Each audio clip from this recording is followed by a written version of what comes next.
ఒకటి వైసీపీ అయితే మరొకటి కూటమి.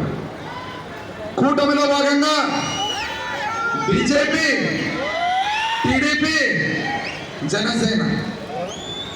బీజేపీ ప్రతినిధి సాక్షాత్ ప్రధానమంత్రిగా, టీడీపీ ప్రతినిధి చంద్రబాబు నాయుడు, జనసేన ప్రతినిధి పవన్ కళ్యాణ్. ఎన్నికలకు పోయేటప్పుడు మేనిఫెస్టో ఒక ఎన్నికల ప్రణాళిక 5 సంవత్సరాల పాటు ఒకవేళ గెలిపిస్తే చంద్రబాబు నాయుడు ఫోటో ఉంది, పవన్ కళ్యాణ్ ఫోటో ఉంది, కానీ పెద్ద భాగస్థులైన ప్రధానమంత్రి గారి ఫోటో మాత్రం లేదు. ఎందుకు అనంటే బీజేపీ వాళ్ళు వద్దన్నారు.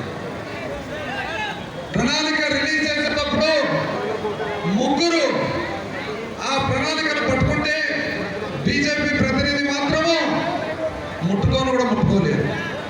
అంటే దాని అర్థము ఈ ప్రణాళిక ఏదైతే ఉందో, ఈ కూటమి మేనిఫెస్టో ఏదైతే ఉందో మాకు సంబంధం లేదు అని కాదా అని చెప్పి మిమ్మల్ని అడుగుతాం.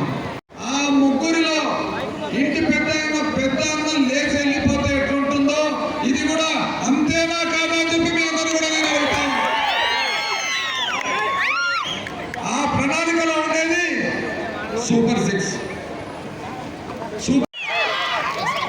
ఆ ప్యాంప్లెట్ చూసినప్పుడు అంతా నేను చెప్తా ఉంటా, ఆయిల్ పేపర్ బాగుంది కదమ్మా అని. దాంట్లో ఒకటి సత్యం లేదు, ఒకటి వాస్తవం లేదు, కానీ ఆయిల్ పేపర్ బాగుంది. ఇది పనికొచ్చేది ఉగ్రాన్ని మంచి ప్యాక్ చేసుకుంటారు. అంత ఎట్టిగా దొరికిందా?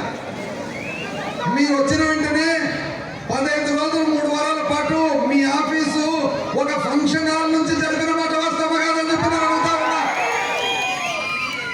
ఏ ఫంక్షన్ హాల్లో జరుపుతున్నారో ఆ వ్యక్తి మీ పక్కన ఉండి ఇది కట్టేటప్పుడు సంవత్సరం రోజులు కోర్టుపై ఆపిన మాట వాస్తవమా కదా?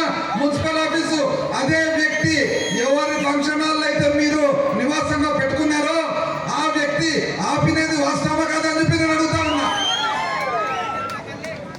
చేసింటే దయచేసి తెలియజేయాలని చెప్పి కోరుతా ఉన్నా. పైగా అభిమానం ఉందంట, వేరే లేదంట. అబ్బా ఎంత బాగా!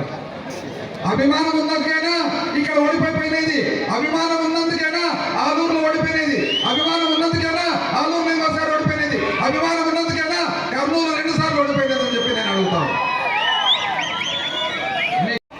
బస్ పాసులు పిల్లలకు అనవసరం, పిల్లలకు బస్ పాసులే అనవసరం అని చెప్పిన వ్యక్తి ఈరోజు బడికి పోయే పిల్లలకే బస్ పాసులు వద్దని చెప్పిన వ్యక్తి మీకు బస్ పాసులు ఇస్తామంటే నమ్మశక్యమా అమ్మాయిది? పొదుపు అక్క చెల్లెమ్మలందరికీ కూడా అప్పు మాఫీ చేస్తామని చెప్పిన మాట గుర్తు చేస్తా ఉన్నా. ₹1 మాఫీ అయిందమ్మా ఎవరికన్నా కానీ. ఆసుపత్రి అంటే ఎక్కడ పోతా ఉన్నామ్మా? వాళ్ళకు మాత్రం అభివృద్ధి కాదండి. పెద్ద ఆసుపత్రి పక్కన ఉన్న ఇంద్రభవనం లాంటి పిల్లలకు, బీసీ ఆడపిల్లలకు 600 మందికి చదువు